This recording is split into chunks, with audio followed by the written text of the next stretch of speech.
Cuando se tiene a la primera ministra en la cabina de RPP, no hay nada más que hacer sino darle la palabra directamente y saludarla. Muy buenos días, señora primera ministra Denise Miralles. Buenos días, muchas gracias por la invitación. Sí, cuéntenos en primer lugar, por favor, qué conclusiones ha sacado sobre la manera como las instituciones, en este caso regionales, municipales y centrales, se han preparado para lo que sabemos que es algo que sucede con mucha frecuencia en el Perú, que es la razón por la que ha estado usted en Arequipa, ¿no? Sí, bueno, estuvimos ayer muy temprano en Arequipa, tuvimos una reunión con el gobernador y los alcaldes. Sí, notamos cierta desarticulación porque obviamente han tenido el impacto y no estaban prevenidos en su totalidad. Sin embargo, creo que se ha reaccionado rápido. El Ejecutivo ha estado en Arequipa desde el jueves de la semana pasada.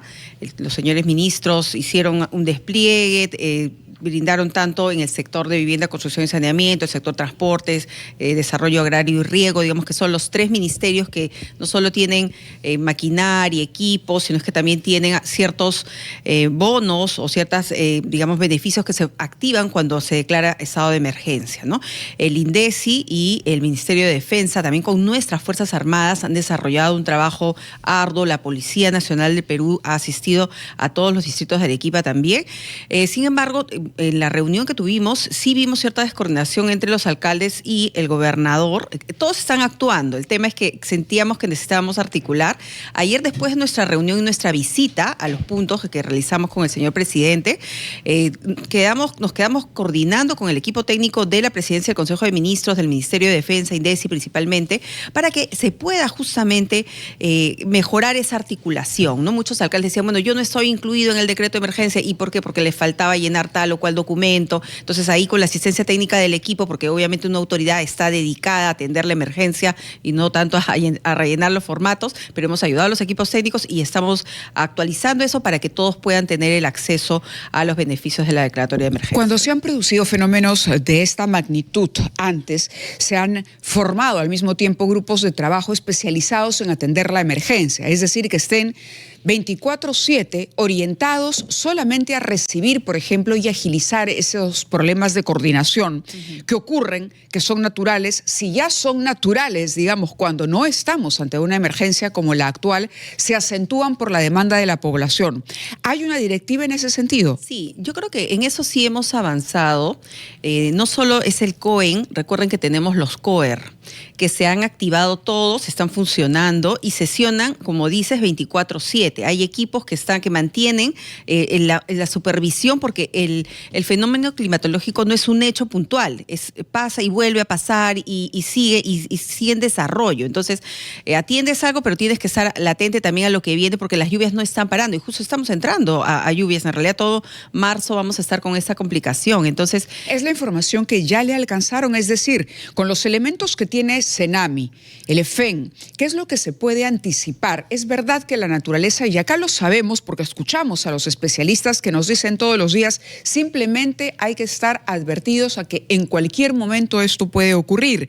Sin embargo, le pregunto, ¿tiene el Estado la capacidad, por lo menos, de tener equipos de rescate antes que o para atender inmediatamente la emergencia o para ayudar, por ejemplo, en la evacuación de las personas en caso de que haya infraestructura que se ve debilitada o incluso colapsada por el impacto de las inundaciones? Sí se activan esos protocolos y no es solamente de INDECI o del Ministerio de Defensa, que son, digamos, los que están monitoreando 24/7, sino también los ministerios tienen equipos descentralizados, que tienen personal, tienen maquinaria y, bueno, dependiendo de la coordinación con los alcaldes, que son los primeros que están cercanos a la población, que te dan las alertas, se va y se atiende las emergencias. Además, también algo que quiero resaltar es que hemos activado nuevamente la coordinación de tener un ministro responsable por región. Ayer en la reunión, después de regresar a Arequipa, tuvimos la reunión del COEN, nos conectamos virtualmente con todos los gobernadores regionales, sobre todo de la zona norte, más afectada, nororiente. Estuvo conectado también el señor presidente y ahí activamos eso. Ya cada gobernador sabe quién es el ministro articulador, que obviamente no solo pone a disposición lo que tiene en su ministerio, sino coordina con los sectores responsables para, por ejemplo, si hay un tema de un puente, Ministerio de Transportes, que tiene equipo descentralizado ya desplegado en la zona, y estamos actualizados con esta proyección de lo que viene en las semanas siguientes para no estar solamente reactivos, sino también decimos, oye, ya va a venir, por ejemplo, ahorita ya es el norte, pero va a venir la selva central. Las lluvias de hoy día de Lima, por ejemplo, ya pueden detonar ciertos efectos en la parte alta, por ejemplo, en San Juan de Miraflores, en Villa María del Triunfo. O sea, hay zonas donde las viviendas van a ser impactadas. Nos advertían de quebradas en la provincia de Huarochirí. El día de ayer justamente conversábamos aquí con un especialista y nos decía, sí, exacto. Ahí hay un puesto, por ejemplo, de vigilancia permanente de INDECI, que se activó desde anteayer, porque ya se sabía que más o menos venía, y ya ayer nos reportó el ministro de Defensa también que claro, bajó una corriente, no ha habido daños, digamos, graves, pero están poniendo medidas, sobre todo diciéndole a la población que tome las medidas, eso de poner los sacos en ciertas zonas, y algo que ya es, bueno, que seguro se ha hablado siempre, pero es tomar las medidas para que eso no vuelva a impactar de esa manera. La población realiza actividades en zonas donde es el cauce natural de ríos, de quebradas. Hay municipios que dan autorización para hacer ahí negocios, para hacer viviendas, para hacer proyectos inmobiliarios. Entonces, eso no puede pasar. Entonces, ahí lo que he pedido también, pero ya seguro después o paralelamente, es ir viendo un poco más de rigurosidad en eso. O sea, los gobiernos locales tienen obviamente la autonomía de dar autorizaciones, pero no es posible que eso sea una autorización que solo depende de un gobierno local. O sea, el órgano que ve defensa civil tiene que tener un dicho en eso y tiene que imponerse, y si no corresponde... Una palabra que permita el control justamente de un gobierno local que se pueda ver tentado, vamos a ponerlo así, entre comillas, tentado por un empresario, un microempresario o un poblador que quiere construir o levantar algún tipo de edificación, cualquiera que ésta sea, en una zona en la que la propia municipalidad estaría incurriendo no solamente en un error, sino probablemente en un delito, autorizando en una zona no habitable el levantamiento de una edificación. Así es. Entonces, tiene que haber alguien que controle al que otorga las licencias, porque por lo visto no han podido ejercer un autocontrol a pesar de los riesgos que esto amerita. Le pedimos, por favor, que nos acompañe. Debemos cumplir con nuestros anunciantes. Son ya las 8:15 y continuamos con Denise Miralles aquí en la cabina de RPP. Son las 8:20, estamos conversando con la primera ministra, señora Denise Miralles, a pocas horas de haber regresado de Arequipa y sesionado en el COEN para hacer frente al desafío con el que se ha hallado cuando ha llegado a la función actual. Antes de pasar a los temas que tienen que ver con economía propiamente tal y con otras responsabilidades que tiene ahora, como la lucha por la seguridad ciudadana, quisiera que nos diga una palabra final sobre lo que el Estado bajo su impulso va a hacer para financiar las obras necesarias, tanto para resolver problemas como para preverlos, en se dice 700 distritos afectados por el fenómeno del clima hasta ahora. Bueno, nosotros tenemos algo muy importante que es el FONDES, que es un fondo que se activa justamente para la emergencia, ¿no? Que tiene una serie de acciones. La primera, digamos, es la asignación de un monto de 100.000 soles por distrito para atender emergencia, pero también va con la flexibilización de ciertas contrataciones que permite pues a los alcaldes reaccionar de una manera más rápida, ¿no? También tenemos un bono de vivienda que se da de 500 soles para que puedan pues obviamente poner, se dice bono de alquiler, pero puede servir también para que tu vivienda pues pueda refaccionarse, o sea, mantener la seguridad de la familia, digamos, que ha sido impactada por un fenómeno. También tenemos algo relacionado al impacto, por ejemplo, en los temas agrarios, ¿no? Estas torrenteras normalmente pasan al costado de tierras agrícolas y también tenemos este bono. Hay algunos otros beneficios relacionados, por ejemplo, para las empresas que están en zonas de emergencia, que tienen ciertos espacios de espera para el pago de tributos, ¿no? Entonces, todo eso es lo que ya está, el Estado lo tiene. Lo que estamos viendo justamente es algunas medidas adicionales para concentrar todo ese apoyo que se da desde los ministerios, pero también, por ejemplo, desde la empresa privada. Estamos pensando lanzar una movilización al que queremos que todos se unan, no solo la empresa privada, obviamente el Congreso, también los distintos poderes del Estado, porque el Estado tiene organismos organismos descentralizados en todo su nivel, no solo los ministerios. Tenemos también, por ejemplo, al Ministerio Público, tenemos al Poder Judicial, entre otros actores que articulados podemos ayudar a brindar mejores condiciones a la población cuando están impactadas, ¿no? Entonces, estamos justamente coordinando. Esta semana debemos estar anunciando, ya seguro, bueno, está terminando la semana, pero en estos días, una medida relacionada, porque la realidad que está viviendo la población es terrible. Y yo, después de la reunión ayer de la visita, digamos, al lugar donde estábamos cerca de Paucarpata, conversamos con parte de la población y están muy, muy afectados, preocupados, porque saben que la lluvia sigue. De hecho, salimos ayer de Arequipa tipo 2:30, me parece, salió el avión, y nos decían que si no salíamos a esa hora, ya no la se iba lluvia, a poder no volar. Correcto. Claro. Ahora, en momentos como este, también hay el riesgo de corrupción. Es el hecho de... cuando se facilita una contratación directa que no pasa necesariamente por todos los protocolos que están establecidos para la contratación de proveedores, ¿cómo va a hacer el gobierno? ¿Cómo le garantiza a la ciudadanía que en este momento, además, en plena campaña electoral, no habrá corrupción en la contratación directa, no habrá dispendio de dinero extra? Usted ha anunciado la entrega de bonos, esto es pertinente, por supuesto, pero debe cumplirse con un padrón de afectados, con una verificación, para que mañana más tarde finalmente no se conozcan situaciones que demuestren que se aprovechó una emergencia y una afectación y una crisis que está dejando a mucha gente en este momento en la calle, ¿no?, encima para beneficios personales particulares. Sí, eso ya existe. Por ejemplo, para acceder al bono de los 100.000 soles, tiene que estar en la declaratoria de emergencia. Y para eso hay una serie de procedimientos, fichas que se tienen que firmar. Se cumple con esa rigurosidad. Sin embargo, también incluso del otro lado, o sea, comprendo totalmente, y todo es auditable. O sea, la Contraloría, como sabes, puede intervenir en cualquier momento. Eso lo saben los funcionarios públicos, no solo de los ministerios o de INDECI, sino también de los gobiernos locales, que son los que tienen que cumplir toda esa tramitología. Pero también ayer la población, por ejemplo, nos decía, o el alcalde, ¿no?, nos decía, mira, yo no he podido entrar porque estoy acá viendo el tema de los puentes, las casas, y mi equipo no ha podido llenar la ficha. Entonces, ¿qué hacemos nosotros?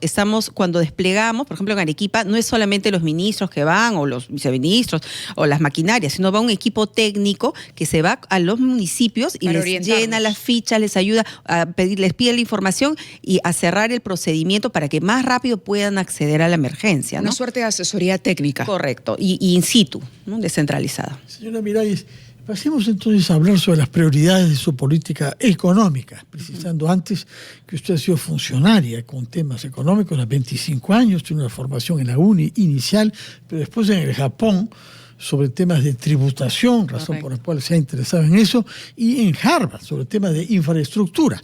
Y quizás eso la llevó a comprometerse con proinversión. Tiene la reputación de haber priorizado los desplazamientos a las regiones para ver las inversiones en todas las regiones de nuestro país. Y el hecho dominante en ese sector es la paralización de obras públicas. Más de 2.000, dicen algunos, a veces las cifras son aún mayores. ¿Qué piensa usted en los 5 meses que tendrá de plazo, en el mejor de los casos, para destrabar esas obras públicas sin incurrir en lo que Mávila señalaba como el riesgo? Cuando uno quiere hacer las cosas con más rapidez, se abren a veces las puertas de la corrupción. ¿Qué piensa hacer? ¿Qué cosa quiere hacer para favorecer, como lo ha mencionado alguna vez, las APPs, incluso para grandes obras de inversión pública, como es la carretera central? Sí, bueno, yo no diría que hay que favorecer un mecanismo sobre otro, ¿no? Acá hay que evaluar la problemática y, de acuerdo a los atributos que aquí tiene tal o cual mecanismo, usar lo que es más eficiente para el Estado. El fin último tiene que ser resguardar el adecuado uso de los recursos públicos. En efecto, y en las semanas anteriores, digamos, a todo este cambio, como exministra de Economía lo estuve comentando, tenemos una problemática que yo le llamé, dije, eso debería ser una emergencia nacional, que es la cantidad de obras truncas y proyectos que necesitan continuidad. así se llama cuando, digamos, no tiene el presupuesto suficiente. Y hablábamos de más de 12.000 obras en todo el país. ¿Y eso por qué? Porque en los últimos años las autoridades han comenzado a lanzar procesos sin contar con el 100% de la obra. Entonces, ¿cómo, digamos, el proyecto cuesta 10 millones y le dan 3 o 5 millones, lanzan el proceso? Comienzan a ejecutar la obra y el constructor avanza y en un momento la entidad pública se queda sin recursos y le comienza a deber valorizaciones. Luego viene esa autoridad al ministerio y dice, bueno, ¿me puedes dar más recursos? En realidad eso no debería funcionar así. Deberías lanzar un concurso cuando tienes los 10 millones que requiere tu proyecto. Entonces, eso ha causado que tengamos esos 12.000 proyectos que necesitan recursos. Entonces, lo que emprendimos, y de hecho hace una semana sacamos un decreto de urgencia que privilegiaba el uso de recursos públicos de inversión para financiar obras de continuidad. Entonces, si tienes a una autoridad, a un ministro, a un gobernador, a un alcalde que tiene recursos, en lugar de estar iniciando estudios, que use ese recurso para financiar y terminar una obra. Ellos están en su último año de gestión también. Entonces no podemos permitir que las nuevas autoridades que vengan y empiecen su gestión con un problema, con una obra trunca. Entonces lo que hemos privilegiado con ese decreto de urgencia es damos todas las facilidades para las transferencias presupuestarias que les permitan a las autoridades usar sus recursos para financiar los proyectos de obras truncas. Ahora, yendo un poco a los megaproyectos. ¿Qué pasa con los megaproyectos? En la historia de nuestro país se ha demostrado que los proyectos, por ejemplo, de carreteras, no se pueden financiar al 100% con recursos públicos. Todas las IRSAs, por ejemplo, son con esquemas mixtos de asociaciones público-privadas. ¿Por qué? Porque ese tipo de infraestructura puede generar fuentes de ingreso que hagan viable el financiamiento de ese proyecto. Entonces, en el caso puntual de Carretera Central, que es un tema también que abordamos con el gobernador, con la sociedad civil, que estaba muy interesada que el proyecto sea, creo que todos estamos interesados en tener una carretera central que evite... Interesados y necesitados, ¿no? Así es. Entonces, pero no podemos decir que ese proyecto se va a financiar solo con recursos públicos. La estimación actual que nos decía el Ministerio de Transportes y Comunicaciones es que está en 30.000 millones de soles y la viabilidad de ese proyecto hace algunos años se dio con 12.000 millones. Entonces, imagínate ese descontrol en el crecimiento y creo que es justamente porque se dice que se va a financiar o se esperaba que se financie con recursos públicos, ¿no? Lo que hemos quedado con la población es, hay un tramo que es el inicio de esa carretera que sí se va a continuar con la modalidad que ya estaba prevista porque ya estaba todo avanzado. El Ministerio de Economía y Finanzas se ha comprometido en dar el recurso. No queremos que nos gane el tiempo. Sabemos que usted tiene muchas ocupaciones y una agenda que atender, pero es importante preguntarle por el voto de confianza, sobre todo por el ambiente político en este momento. Vamos a ir a la pausa, a cumplir con los titulares de la media hora y quisiéramos que luego nos cuente cómo se prepara usted para exponer estas políticas ante un Congreso, conociendo todo lo que ha ocurrido en el Parlamento, la correlación de fuerzas actual y si confía en alcanzar ese voto de confianza que requiere su gabinete para continuar trabajando. Vamos a ir entonces, son las 8:31 y regresamos con la presidenta del Consejo de Ministros, Denise Miralles, aquí en Ampliación de Noticias. Estamos conversando con la presidenta del Consejo de Ministros, la señora Denise Miralles, quien antes fue ministra de Economía. Ha adelantado ya información con relación a la atención de la emergencia que se está presentando en varias regiones de nuestro país debido a los fenómenos climáticos. Pero ahora hablamos de la parte política. Viene el voto de confianza, tiene que presentar un plan y hay una preocupación natural sobre cómo va a manejar, digamos, la política económica del país. ¿Cuáles son las garantías que en este momento pueden tener los peruanos de que habrá un manejo juicioso, un manejo independiente, que no ceda a los apetitos políticos en un contexto electoral, cuando además tiene el reto de presentarse y de solicitar un voto de confianza que por la Constitución lo otorgan justamente los congresistas? Sí, bueno, el objetivo de este gobierno es garantizar la estabilidad del país, no solo la estabilidad económica, sino también la estabilidad social, para que los peruanos podamos elegir un presidente en un entorno con las condiciones adecuadas y garantizando que este proceso electoral pues sea transparente, ¿no? En esa línea, las prioridades de este gobierno son, primero, obviamente, que tengamos esas elecciones transparentes y ordenadas. Tenemos también el redoblar los esfuerzos para la lucha contra la inseguridad ciudadana.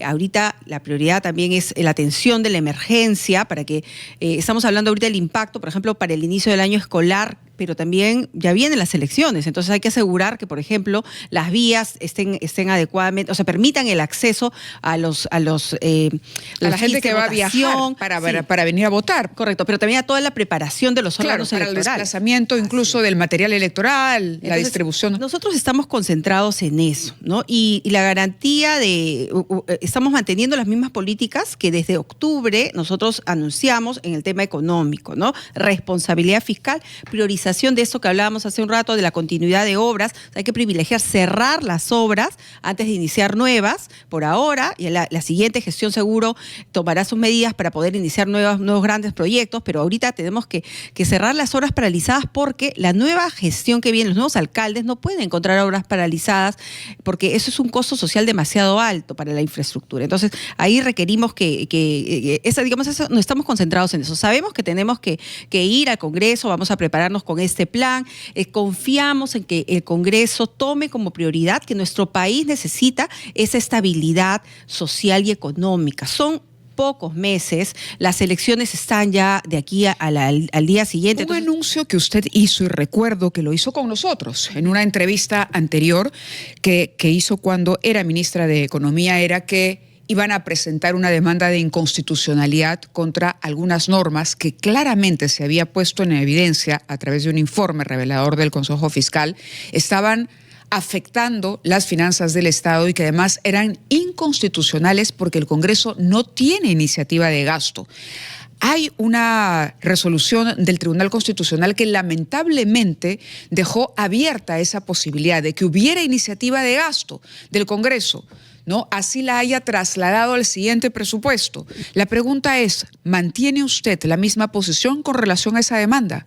Lo que comentamos es que sí, creo que es necesario dejar en claro que las normas que generan gastos corrientes, y eso lo dice la Constitución, tienen que tener identificada una fuente de ingresos constantes, si no, no pueden ser aprobadas.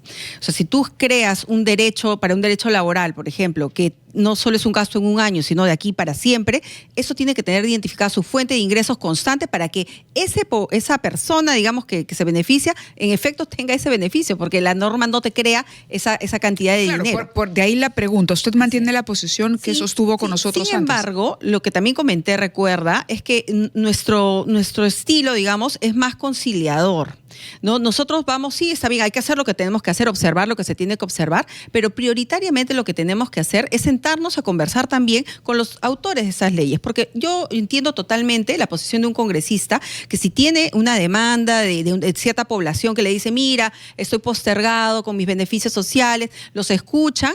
Nosotros nos hemos sentado en mesas de trabajo con congresistas, con sindicatos, y hemos llegado a acuerdos para ver fórmulas que atiendan esa necesidad postergada de esos funcionarios, que yo creo que son totalmente válidas, pero no así al guerrazo, sino buscar la salida técnica por delante y que esté incluida en la norma y recién ahí elevar la norma. Entonces, ¿el partido del señor Acuña o el partido del señor Vladimir Cerrón en algún momento le han pedido nombrar ministros? No, de ninguna manera. Eso también, gracias por la pregunta, porque me preguntaban también ayer qué color político, que las cuotas, o sea, este gabinete no tiene color político y lo hemos conversado el día que juramentamos, tuvimos una reunión con los ministros acá. Si alguno tiene una afiliación política, nos avisa con tiempo, pero por si acaso acá todas las decisiones tienen que tener y estar avaladas en un beneficio para el país. Y acá primero está el ciudadano. De todas las políticas que emitan los distintos ministerios tienen que beneficiar al país y no a cuotas políticas. Pero no nos han pedido, por lo menos a mí, nadie me ha dicho por si acaso, este es un ministro mío, no, de ninguna manera, y no lo permitiría, porque no es correcto. Creo que aquí lo que se ha validado es que los profesionales que estén designados como ministros cumplan los requisitos técnicos, cumplan los requisitos, digamos, legales y comiencen a gestionar. Todos los ministros gozan de su confianza. Sí, la evaluación original también, eso lo quiero mencionar, tuve pocos minutos, digamos, para ver la lista completa y la evaluación, digamos, de currículums, que no conocía a algunos de los ministros, pero tenía que, con esa validación inicial, dar la confianza. Me siento tranquila, he conversado con los que no conocía mucho, hoy día tengo una reunión con un par más para temas adicionales. Justamente sobre eso quería preguntarle para terminar ya,